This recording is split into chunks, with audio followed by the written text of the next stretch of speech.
seen before. Well, the battleground that we saw this kind of unfold on last weekend was Volskaya, conveniently enough.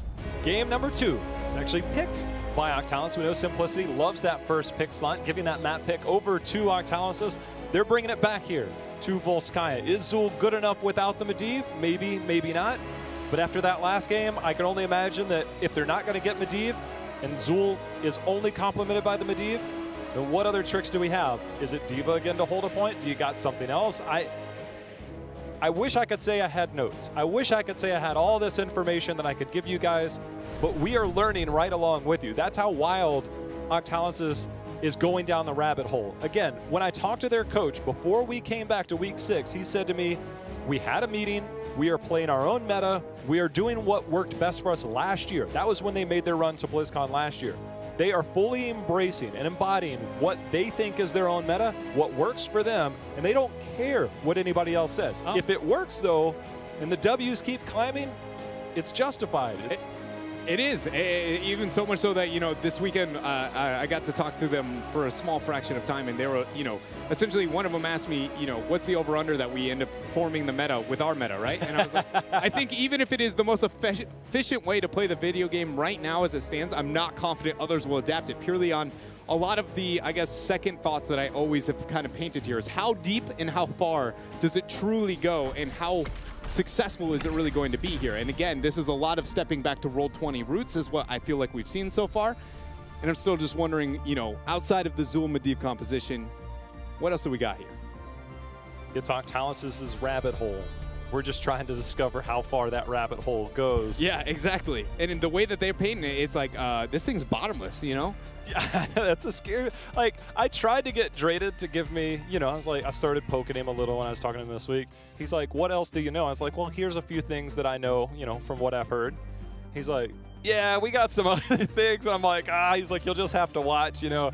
So we get to see how some of it unfolds. Look, man, I've heard of some of the other compositions. Obviously, I can't leak them here. But I can tell you that when you see them, it'll be, as much as we saw last week, something we thought we'd never see, it gets wilder. I mean, that is the scary part, is it gets more wild. Simplicity, Medivh Maiev. Are you going to pick one up if it gets let through? Still on the Diablo train. With that in mind, I feel like I would love to see a first pick Maiev, excuse me, on the side of Simplicity, assuming that Medivh is going to be their second ban, just to deny both of those from the hands of Draded. K1 has looked really good on that Maiev. I'll put K1 in anything that sets up plays. Like, as long as it can start the fight and end the fight as a single character, I go, K1, I want you on that. So I very much would like to see that from them. That's, again, assuming that Team Octalysis do not want to deny it. That in mind, one thing to also be looking out for, I think, throughout this draft, this is one of the battlegrounds that, even though White Mane is pretty meta and pretty banned out consistently here in North America, I look at and I go, I really enjoy her on. The long sustained healing, she is a outlier. You know, she's, in my opinion, the new and improved Alex Straza in that department. It's funny because when we saw the Lifebinder changes, Alex Straza started to just show up in North America on every battleground, including Volskaya. The Medivh will be banned out, Simplicity not opting to go down that route. So we've taken away Medivh. We've taken away Maiev. And those have been the major playmakers for Octalysis, so there will be questions answered by them. But Simplicity, what do they prioritize? Is it the Urel? Is it potentially a Murden? Do they think they can get that in their 2-3 slot? Is it maybe a Phoenix? These are the heroes that we've known Simplicity. Also, Sergeant Hammer, unless it gets banned, I imagine it will be banned. But Simplicity will first pick Sergeant Hammer. They don't care. There's the ban on Hammer. So here we are, Simplicity up to the first pick slot. Or is it a bit, you know, more standard? Something like Jimmy? I just always think of, when I think of Jimmy anymore, I don't even think of anything other than his auto attack. I keep forgetting that Genji's a hero that, in fact, makes it through drafts today. But what I was going to say is, it's just that it's his auto attack noise. You know, that like that's all I hear when I think of Jimmy. Just it's every time you refer to him. Now I hear the Rainer's Raider more so. And then the because it's just like old StarCraft. It's just like StarCraft sounds. I wasn't alive then. I don't know what that sounds like. Deckard and Murden here for Octalysis. I know. I'm not that young. I'm not that young. Yeah, I know. Not that young. I was trying to amplify it, make you guys seem even that much more of a gap there. Deckard's here. Back in my day. Sounds like me talking about heroes. 2-3 coming out from Simplicity. What are we going to get? With the Genji pairing, is the White Mane to pick up the go-to. I would love to see a White Mane in this rotation, but it doesn't scream synergy with the Genji, purely based on the fact that, well, I don't know, it's interesting because normally when you have a Genji, you want a support that doesn't have to risk its own positioning to enable a healing onto Genji. You can't heal Genji without risking your position to actually give him the heal, but you can give him the passive. And the passive lasts for 8 seconds, so you can like pre-heal him and then just be like, go my young son. And then just rely on making sure you get a full rotation out of your E and W to make up for that healing in the downtime. So what I'm trying to say is, it's weird, but White Main's one of the few that actually doesn't do too bad with Genji. And she's got cleanse, which is value. It's pretty good. I'm curious when we get the Yrel Genji dive, because it's inevitable. Yrel sometimes lives in the back line, but we've seen the value of the level 4 talent giving that 35 armors. We're going to see the Blaze ban out here, but it gives you the opportunity to say, all right, if Genji goes in first, Yrel can double down and then give that armor. But if Yrel goes first, obviously if you take the cooldown at level 7, that does give you on the 1 second cooldown on that, so you can eventually stack. Genji doesn't normally stay in long. It's a matter of the coordination between those two. It'll be very interesting to see how Simplicity pulls that off. It's a good point that you bring up here, and I think a lot of it's going to depend on what backliners Octalysis lock in. It's going to be Raynor, and we get ourselves the Leoric here. Now we're going full meta. What is this? This is one of those moments, too, where it's like, I want to be like, I like the Leo, because we've talked about Leo into the new mouth, but then I'm like, we watched, you know, a March of the Black King game earlier today, so I have a hard time saying that. There is no Blaze this time, so I'm thinking we're still going to get the Entomb. Yeah, the Entomb definitely seems a lot more likely. The hero I'm looking out for from either of these teams, now no longer on the side of Simplicity because they have that Genji, they need something like a Phoenix. They're going to go Greymane Tyrael, but on this backside, Thrall or Zeratul is extremely appealing for Octalysis. J-How, I have a question. If that wasn't a Greymane, what heroic would you expect Tyrael to go? If that's not Greymane? Not oh, Greymane. Judgment. Really? Because I actually think it's the other way around. I actually think now that they have the Greymane, it's going to be a Judgment. Oh, I think you're saying without the Judgment. Oh, no. Oh, you would say that now that they have the Greymane, it is an all-in. Yeah, it's an all-in Judgment, one-shot the front line, game over. Time for a VP. 4? Curse Bullet with Genji to be able to get the initiation. Otherwise, your essentially Sanctification, I don't know, you can get away with it. It has way more death ball-y, way more clumping, things of the like, but it's reliable on a map like Volskaya Foundry. I just can't help but feel like if the Sanctification approach is the thought process here, that demands a lot of teamwork out from Simplicity, which is a bit of a concern. But then also with the Greymane as that last pick, there's a lot of heroes that can use that dive focus and still win with the Tyrael and the Sanctification. So I look at that and I go, if you're going to have that deviation, I want to see one-shot the front line, especially with a Leoric, very vulnerable to that playstyle. Valeera is as well, and also Decker. Genji does a really good job of decloaking Valeera because you can poke away with those shurikens. And when you take Valeera out of that cloak, that stealth mode, it takes away a lot of her strength in her kit, whether it's opening up with a silence, which is generally the one. But you get that opening, if you do establish that on something like a Malfurion, all of a sudden that's very troublesome. Greymane, you can obviously trade out. There's talents you can pick up to potentially have block charges. Genji obviously has fast auto, Greymane not so much. There's several different tools, I think, for Valeera here. There's also some counters. I'm eager to see this matchup.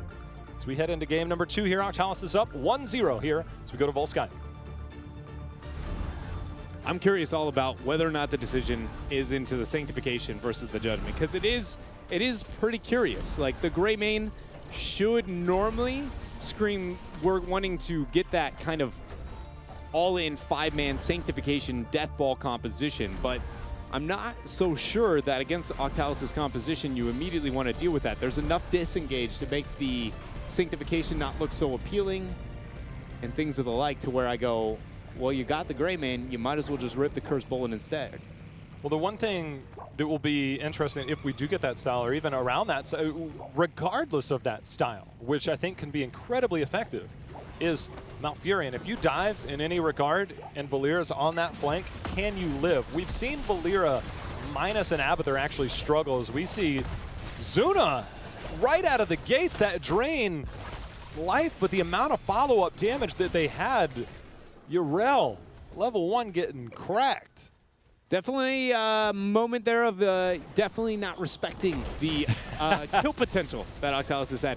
You could tell once the Drain Hope hit that he hit that weird moment of like, oh man, I need to get out of here, but then going like, oh man, is the Drain Hope still going to just kill me anyway, so do I need to just sacrifice myself and make something happen? He goes back in, tries to hit a full value hammer to stun and keep himself alive, but the Leo damage a little bit too much. Octalysis take first blood, and more importantly, that first kill at moments like this, it's not the experience gain that you should be concerned about, it's the minion wave control that it gives you, especially if you're a team that doesn't have wave clear. And you end up getting a kill like that very early on, it sets you back miles here. And honestly, the fact that Simplicity is able to pick up a camp and not worry about an invade and things like those are moments where you're like, oh, thank you, because that first kill really could be the thing setting that tone.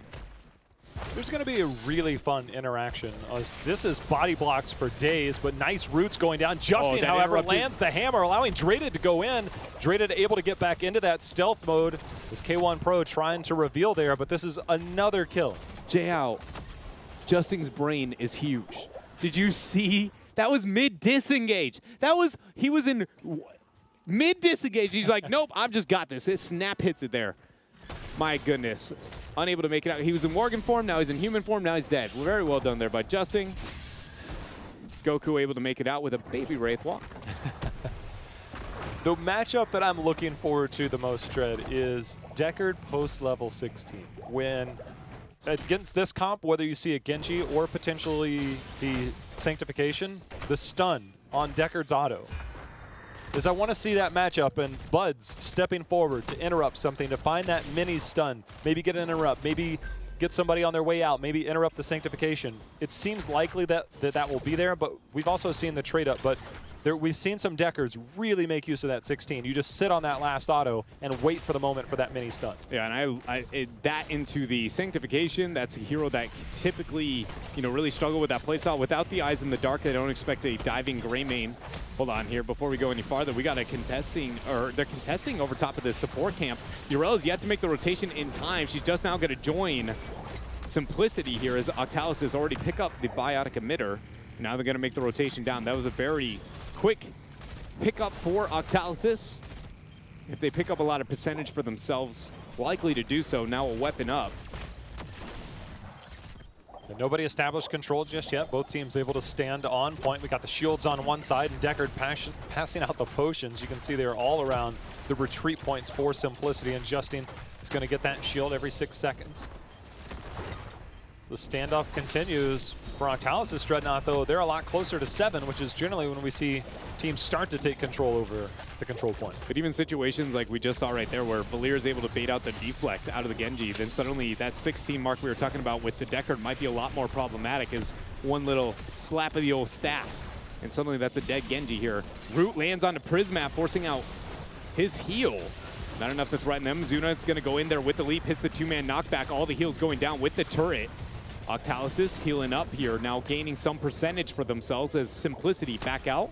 Tap, look to reinitiate. Cafe actually questioning if he needs to go help. Will do so to make sure K1 Pro survives. But that actually sets them back another 10 seconds due to that small back here attempt from Simplicity. Very well done here by Octalysis.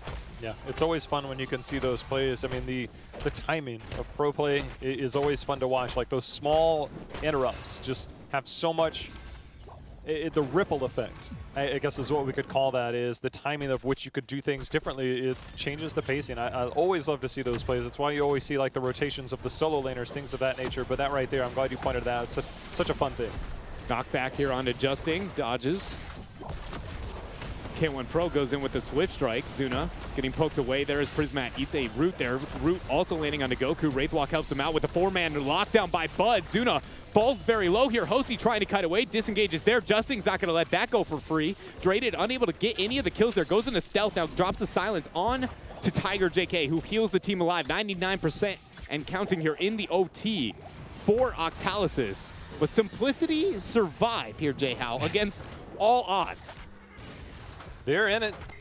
They're going to fight for it. We even see Wizen Duelist picked up by Greymane. They are not backing down from a team fight. But J-How, look at the levels right now, right? Leo's off-soaking. Let's just paint a picture where Simplicity loses this next fight when Raynor makes his way back.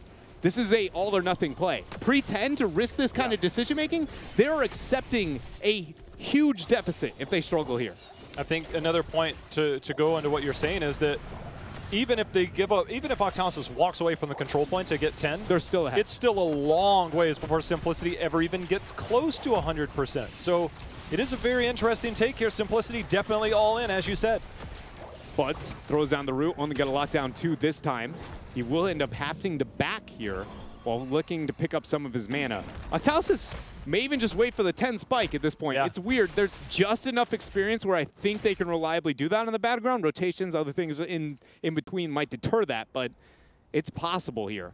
And again, there's no world where Octalysis gives this up for free unless they somehow want to beta fight beyond that point. And so Simplicity here,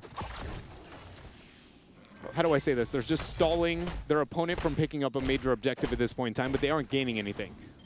I think the only thing, and I want to go back to the point you made about how they're pretty much all in, because if and when, now they will, especially with the 10-tier advantage, the longer that goes and your opponent gets to level 10, I think this is the reason why we see them trying to buy as much time as they can. It's almost like damage control, because now Octalysis has the 10-tier spike, which I think is why we saw even King Caffeine use his Eldruins to go in, buy a couple of extra seconds for his team to try and get 10. But when you're all in on that play and then you inevitably give up that 10, now all of a sudden the defense is almost impossible. You cannot defend this as easily without 10, and Mouth actually almost got tracked down there. But you require a certain level of, okay, we're all in on this. If we don't get it, it's catastrophic or potentially there. That's why we saw some damage control in that timing. Yeah, and the damage control was really well done by Simplicity for the most part. They really did keep a lot of people alive. Like I talked about the healing over the first initiation by Tiger JK. They have done a lot right here, and their composition doesn't come online till 10. But it doesn't change the fact that some of the decision-making made was very high-risk, medium-reward type circumstances, and is part of the reason Octalysis here is now kind of blowing this game out of the water for game number 2 on Volskaya Foundry with the double off-soak for Leoric, the first protector itself being picked up for itself. And then likely here, the 13 talent tier and standard Volskaya. This team has now a snowball. Where is Simplicity going to force? We still haven't gotten a heroic choice, though, out of the Diablo, or excuse me, out of the Tyrael. Go for the throat. That says 100% this is Sanctification. That there, you don't go for the throat and Judgment. That's not how this works. Even if you go X-Strike, because Judgment has a knockback feature of the targets around him, has the knockback, but hold on, here comes Draded on the backside, already getting on the Judgment it. And there we go, the Judgment is there, and they're going in. X-Strike coming down, Bud surviving for now, Dread. They end up surviving for now. All the damage coming out on the Buds. He's kiting away, keeping himself up. The Heroic Cube ends up going down. Now Draded on the back line, getting damage. Arnett Defender is going to be popped. Goku with an Omega flank here on that Leoric. He has no Entomb available. Stormbolt lands onto Hosty. Heroic Cube locks down 3. Huge scroll of ceiling here. Value down. Draded coming in. There's going to be the silence. The follow-up. He does get the kill. That's going to be the first one onto Hosty, as now we can see K1 Pro. He's trying to survive on that, as even the turret was dropped down, and Octalysis comes in. Finally get the kill they're looking for, and Draded is not done yet. He's coming in for another. He's trying to find another, but they need a follow-up CC there as the Moonfire comes out by Tiger JK. So, J-How, we have to go back to why I say there's no way you do this, and then we end up seeing it. The reason why we don't see go for the throat with Judgment more often than not is because when you do that, that means you're Judgmenting a backliner, and you have to Judgment a backliner and then go for the throat, the backliner, all in completely. It removes the forgivability on how the approach to the fight has to happen. We know how Simplicity has to approach this, and now watch Octalysis the rest of the game. Their backliners will be so ridiculously safe in positioning that it's actually going to look kind of silly, but it's because the approach to a team fight is so linear, so close-minded, if you will, for Simplicity now, that it's difficult. This isn't impossible. It just causes them to be so all in or nothing that I can't help but feel like it's maybe too big of a risk here. Zuna does survive for now. As Cap goes back and gets locked out. Route there, and here comes the Entomb. The Eldruins was used. That's how he got there. That's going to be the kill. That is unfortunate for King Caffeine, but Octalysis, the snap recognition, Goku comes in. He's like, well, you're stuck here now because we saw that Eldruins. You're not going anywhere. I think that's a great point to bring up, is just how fast Octalysis was able to punish that. Because most teams just go, hey, he's got no Q. Let's siege mid a little bit longer. Octalysis wasted 0 time. Made the transition down, and why they're up 4-0 in terms of kills, up that 13 talents here. Leo getting the side soak as Genji flanking from above. K1 Pro in the 4 versus 4. No 13 yet for Simplicity. And they aren't going to pull the trigger here. Not going to go quite yet. Yeah, had he had the 13, and potentially if he opts to go with the flow like water, that might have been enough to have a short enough cooldown to try and get in, create some havoc, and then get out. But no 13. No way to contest. This is where Simplicity's composition, if it's going to hold its own, JL, it has to make a fight. This is one of the only areas where you can dependably get a fight where you know Buds is going to be visible out in a situation where he maybe can die, and that everybody is going to be able to get on that target along with the Tyrael and the Judgment. The other kill targets, I mean, it's pretty much anybody but the double warriors. As long as you execute one of those, it's mission accomplished here for Simplicity. Well, 9 stacks on the Wizened Duelist, so definitely stacking up. Not tremendous numbers by any means, but definitely something to consider. Justine's like, that's a nice route there, have a spray. 16 talent tier we find ourselves, so I really like the approach here, Dreadnought, by Simplicity, to get on this first, force the control point timer. So if Team Octalysis wants to contest, they are put on a timer. Unfortunately for Simplicity, Octalysis is nearing that 16 talent tier, so Simplicity just trying to buy time again. Don't know if they can really get the fight, but they're awfully close. Genji not here yet as he's just now making his rotation up. Zuna. Oh my. Oh, two-man entomb. They're already dropped by Goku. Hosty on the backline already. A lot of damage going on to Malfurion. Judgment used on the backline, but Bud's able to kite away for now. Hosty trying to get the execution. Stay a while and listens. Gonna lock down one. Go for the throw. Actually gets the kill onto Bud's. Ardent Defender healing up Zuna here. Draded. Trying to kite, keep himself alive, but K1 Pro looking for a reset there on the backline. And if he finds it, he finds more than one. There it is. Reset onto Raynor. And Simplicity here hold on this fight. I don't know if that, I would say there was an impatient approach by Octalysis going in right before 16, but for Simplicity, they picked the best one, but hold on a second. Urel somehow surviving for now, does survive, and that's going to be another takedown as we see Valera fall. Simplicity, they've got some fight left in them, Dreadnought. They very much do here, and it is going to body them blocks. a lot. Oh! The holy ground. Oh, Avatar. Door toss up in a second. Yeah, there's no way he's going down with this one. But that's Avatar down. That is Avatar down. Another play being made by Simplicity. Maybe too many resources into there as they did end up losing quite a bit of health. But they do get the protector, and that's the main thing, is changing up this. We look at the scoreboard, just a level behind now for Simplicity, and they'll make up some of that distance here as they have this protector. And so you were raising the kind of concern, you know, is that Octalysis maybe being a little bit impatient with the initiation on top without the 16, things of the like there. The one thing I want to highlight is just whether it be too impatient or not, I think it is mainly Bud's positioning. Notice how he was not with the remainder of the original initiation, and that the second you think either one of them is split, there you see the dive into the backline. That is what I said. I don't expect that Octalysis to let happen. This is preventable with the decision-making to go into the X-Strike, go for the throw and the Judgment together. So that is something that, number one, great job by Simplicity finding that and punishing that. And number two, in the next fights, we need to be looking at Octalysis have to find a way that Bud's, there's no situation he's judgmented alone. He was the one that went in. Bud's wants to be the playmaker. He went in to try and create that. I think he did help to get that kill. When we saw Stay a While and Listen popped, it was like, I'm about to die here. Maybe I can lock somebody down. But Genji X-Strike, well, it came down right on top of him. So Simplicity did have some really good counterplay in that fight. It is going to be fun to watch. You posed it in the beginning during the first fight in the way that we saw the positioning. Octalysis didn't necessarily make the full-on adjustments because Simplicity is able to find those holes. It's like you see it once, it's like, okay, we can do this again, and they made it happen. And normally when you face against these compositions, the second fight is the most indicative one, not only because it holds the most weight as we hit our pause here, but also because it shows whether or not you're actually concerned about your approach to the team fight. When you get into a standard game of competitive Heroes of the Storm, you've got a game plan. You go, this is how we win the fights. I'm going to kill you. They're not going to kill us, right? Usually you're confident, you've got it in your head that it's going to work out. And so while you're approaching into the team fight in that manner, and then it's like we want to, you know, whether it be one-shot the front line or things like, you just look to either enable those as frequently as you can or break them up, your opponents up as fast as you can. And that's one of those situations where I feel like Bud's put the math together. How do they win these fights, right? It has to be through that order. Find a way to be able to adjust. I think that they definitely know it, but it's looking at how they do that in the fights. Fight number one, it's, again, fool me once. But number two, if you don't see him adjust, I don't even think I blame that on him. It's usually a whole team being like, nah, that wasn't the problem. And it's how fast, who considers it the problem, and how accurately you can essentially determine it. And to be honest, maybe I'm incorrect. Maybe it isn't the Deckard is the all-in, you know, focus. Maybe Raynor is equal a problem, and you see, you know, Bud's overcompensating to try and make sure Raynor isn't under pressure. It's just wild because it doesn't matter where you're at in the team fight, because we've seen Abathur or not, they are hitting that Valera on the backside. The Valera is always in that flank position, and without that sanctification, it has just been a matter of, well, we're going to all in the other side. And whenever one side goes in, Valera happily goes to the other one. Obviously has that cloud, that smoke bomb in the backside, able to survive if needed. But the way that they've been able to control, Hosty's been able to stay alive on this Greymane, so the Wizened Duelist stacks up to 15 stacks now, so halfway there.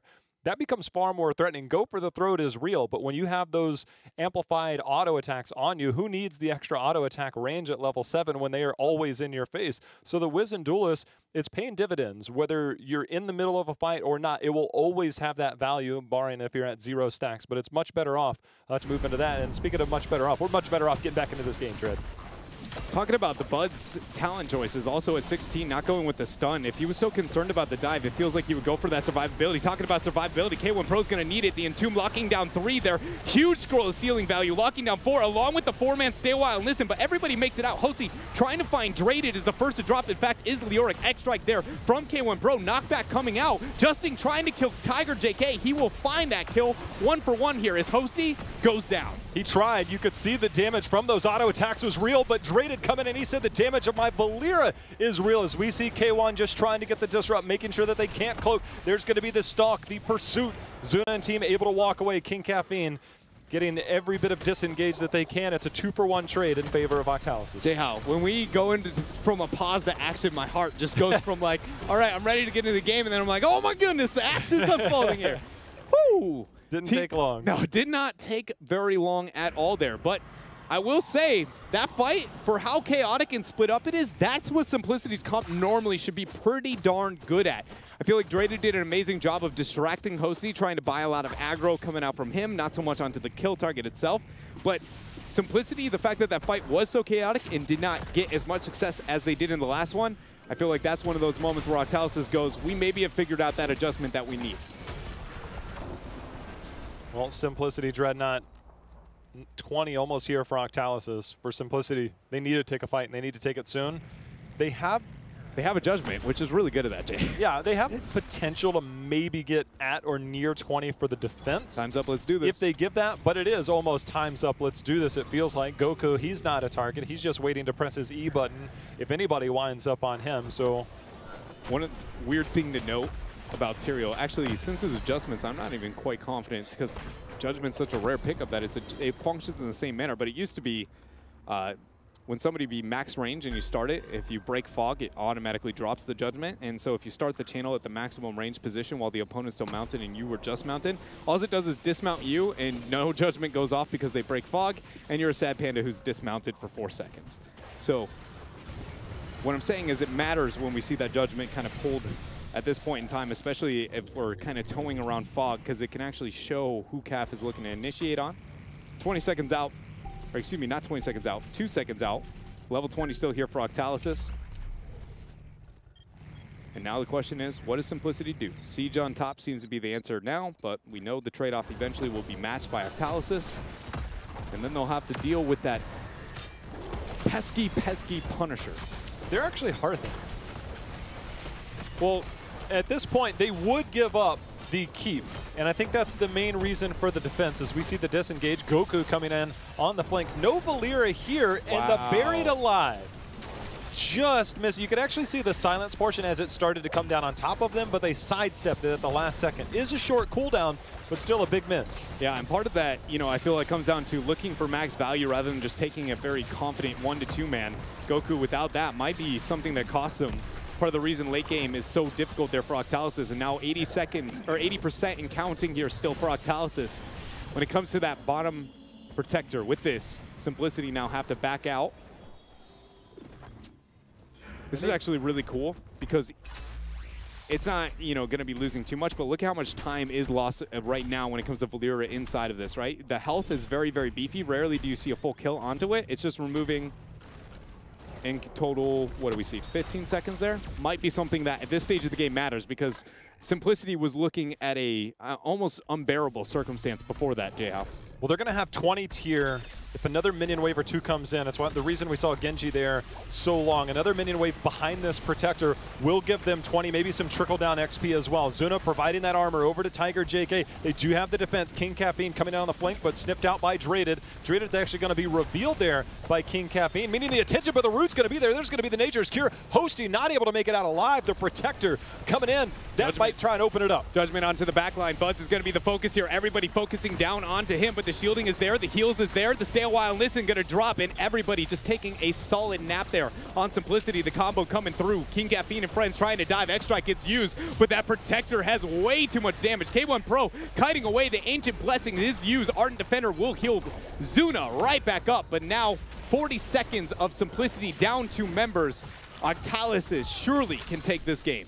Well, we're going to see Simplicity try and walk away. The roots are going to be there because the slow was enough to keep Justin on that Murd. But with this Protector, there's only 17 seconds left on that. Genji actually had 3 full resets on that, or 2 full resets for 3 full casts of that X-Strike. Does have it available again. See if it's enough for this defense. There's going to be the knockback, but the Buried Alive is going to be here. Trying to provide that armor is Zuna, but the damage is there. The deflect just in time. X-Strike coming down, but the shield's already down on the core. It's all about resets for K1 Pro. If he gets them, he has a chance, but Dreaded focusing, he's the lowest target there, and he's not going to be low enough for a reset, at least not yet. 30% and counting. X-Strike does not find the reset, and with that, it looks like game number 2 here goes over to Octalysis, breaking the meta once more and taking a lead 2-0 over Simplicity. I've never seen that many resets on X-Strike at the end of the game. I mean, K1 Pro had max value. The big shield coming in there from whoever was driving that Protector during that big skirmish after that was money. That was clutch. That's one of the main reasons we saw that of Octalysis stay alive. But we're seeing it again here.